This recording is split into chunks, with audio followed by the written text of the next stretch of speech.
फर्ज कीजिए एक दिन अचानक तमाम टीवी चैनल्स पर मिली नगमे चलना शुरू हो जाते हैं। आप किसी न्यूज चैनल की तलाश में रिमोट के बटन दबाते चले जाते हैं, लेकिन न्यूज कहीं नजर नहीं आती। हर तरफ सोहनी धरती, जीवे जीवे पाकिस्तान और जाग उठा है सारा वतन लगे हुए हैं। आप फौरन तारीख पर ध्यान डालते हैं। पता चलता है कि ना तो ये 14 अगस्त का मौका है, ना 6 सितंबर और ना 23 मार्च। फिर अचानक हर टीवी चैनल पर मिली नगमे क्यों चलना शुरू हो गए? आप फेसबुक खोलते हैं कि कोशिश करें ताकि कुछ पता तो चले कि मामला क्या है, लेकिन इंटरनेट भी नहीं चल रहा। इसी असना में अचानक लाइट भी चली जाती है। लोग तरह तरह की क़यास सराइयां कर रहे हैं। आप दोस्तों यारों को फोन करके सूरत हाल पूछते हैं और अचानक आपको ब्रेकिंग न्यूज मिलती है कि पुलिस ने मुल्क पर कब्जा कर लिया है। फर्ज कीजिए ऐसा हो जाए तो क्या मंजर होगा? अखबारात की हेडिंग्स कुछ यूं होंगी: मुसल्ला पुलिस ने हुकूमत खत्म करके फौरी तौर पर मुल्क में इमरजेंसी का ऐलान कर दिया है। ऐसी सूरत में अगले दिन अखबारात में सरकारी टीवी की इमारत की जो तस्वीर शाया होंगी, उसमें ऐन मुमकिन है कि एलीट फोर्स के जवान गेट फलांगते दिखाई दे। असेंबलियां टूट जाएंगी और मुल्क का निजाम आईजी साहब संभाल लेंगे।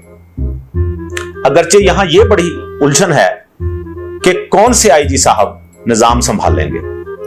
हर सूबे का अपना आईजी है। चलें एक बार फिर फर्ज कर लेते हैं कि आबादी के लिहाज से चूंकि पंजाब बड़ा सूबा है, लिहाजा आईजी पंजाब बतौर पुलिस एडमिनिस्ट्रेटर कौम से खिताब फरमाएंगे। इस मौके पर इन्हें पुलिस बैंड के 21 साजिंदों की सलामी पेश की जाएगी। क्या चश्म कुशा मंजर होगा जब हर तरफ पुलिस के जवान मोबाइलों में गश्त करते फिर रहे होंगे। सड़कों और बाजारों में ड्यूटी देने वाले एहलकार यकदम सबकी तवज्जो का मरकज बन जाएंगे। ताहम यह सवाल अहम है कि क्या आवाम उस दिन भी मिठाइयां बांटेंगे? लगता है बांटेंगे। उस रोज टीवी पर टॉक शोज देखने वाले होंगे। ऐन मुमकिन है किसी टॉक शो में आपको यह जुमला सुनने को भी मिल जाए कि पुलिस को अवाम ने इक्तदार में आने पर मजबूर किया। फिर हर जगह पुलिस एहलकार ही नजर आएंगे। ऐन मुमकिन है कुछ की ड्यूटियां वापडा, वासा, पीटीसीएल और डाकखाने में भी लग जाएं। इस पुलिस कू के नतीजे में हो सकता है कुछ जमहूरियत पसंद अवाम डॉल्फिन फोर्स की मोटरसाइकिलों के आगे लेट जाएं या पुलिस के डाले पर चढ़ जाएं, लेकिन इसका नतीजा साफ जाहिर है। पुलिस वालों ने ऊपर से डाला भी गुजार देना है और कार्य सरकार में मुदाखलत का पर्चा भी काट देना है। जमहूरियत करने वालों के लिए अगले दिन आईजी साहब बयान जारी करेंगे कि 90 रोज में इलेक्शन करवा के इक्तदार मुंतखब हुकूमत के सुपुर्द कर दिया जाएगा। लोग ये बयान सुनेंगे और एक दूसरे के कानों में कहेंगे कि ओ दिन डुब्बा जद घोड़ी चढ़िया कुब्बा। फिर पुलिस राज होगा। हर सियासी मुखालिफ को पुलिस मुकाबले का सामना करना पड़ेगा। जो अक्लमंद होंगे वो नारा लगाकर पुलिस को निजात दहिंदा करार दे देंगे और साबित करने की कोशिश करेंगे कि आइन की दफा दूर के तहत पुलिस ना सिर्फ इक्तदार संभाल सकती है बल्कि जब तक चाहे हुकूमत कर सकती है। सड़कों पर जा बजा लिखा हुआ मिलेगा, कदम बढ़ाओ आईजी, हम तुम्हारे साथ हैं। गैर मुल्की अखबारात में नुमायां सुर्खियां लगेंगी कि पाकिस्तान में पुलिस ने हुकूमत का तख्ता उलट दिया।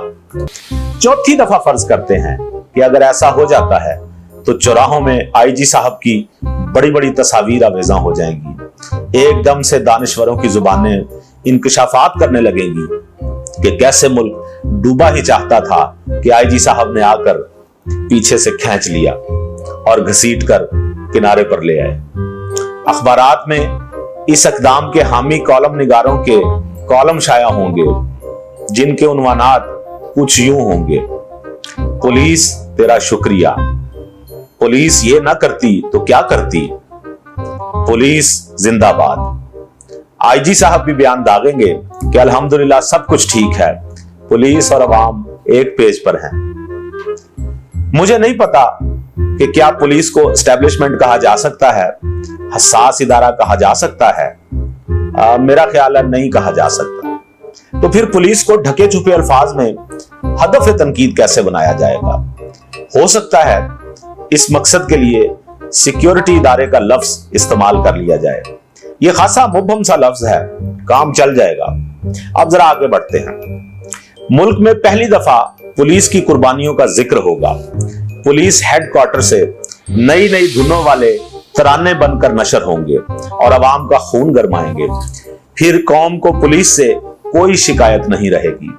हर बंदा यही कहता नजर आएगा कि पुलिस हमारी कौम की हीरो है। थाने यकदम ठिकाने लग जाएंगे। काबीना कुछ यूं तश्कील पाएगी। वजीर खारजा DIG मुख्तार घुम्मन, वजीर दाखिला SSP सलमान पाशा, वजीर कानून SP शाकिर राठौर, वजीर रेलवे DSP यासिर मलिक, वजीर खेल इंस्पेक्टर तारिक शाह बग्गड़, वजीर पानी और बिजली ASI मस्कीन सोलंगी, वजीर सेहत मुहर्रर गुलाम रसूल और वजीर मुमलिकत हेड कांस्टेबल अल्लाह बख्श। माफी चाहता हूं, एक बार फिर फर्ज करना पड़ेगा कि ऐसी सूरत में सियासतदान कहां जाएंगे? मेरा ख्याल है सियासतदान वहीं जाएंगे जहां से पुलिस वाले आएंगे, यानी थाने। जरा तसव्वुर कीजिए कि क्या दिलफरेब मंजर होगा जब आइन की रट लगाने वाले रोनी सूरत बनाकर कह रहे होंगे कि आइन इस बात की इजाजत नहीं देता। हो सकता है आगे से जवाब मिले IG भी इस बात की इजाजत नहीं देता। पता नहीं क्यों मुझे लगता है अगर ऐसा हो गया तो हर तरफ निहायत अमन व अमान हो जाएगा। लाख डकैतियां होंगी लेकिन FIR दर्ज नहीं होगी।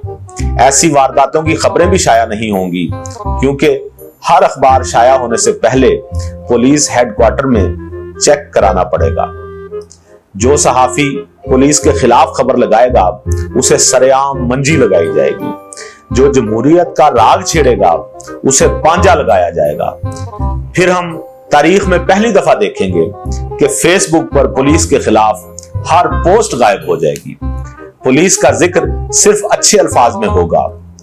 जो शीले एंकर पर्सन रात को टीवी टॉक शोज में दलाइल के साथ बताया करेंगे कि पाकिस्तान असल में पुलिस ने बनाया था और एटम बम का फार्मूला भी पुलिस ने एक मशकूक शख्स की जेब से बरामद करके डॉक्टर अब्दुल कदीर खान को दिया था कि प्लीज इसके मुताबिक बम बना दें। फर्ज कीजिए, लेकिन ठहरिए, मुझसे अब मजीद फर्ज भी नहीं हो रहा। मेरा फर्ज है कि मैं ऐसी किसी बात को फर्ज भी ना करूं। सुना है कोई कबूलियत की घड़ी भी होती है।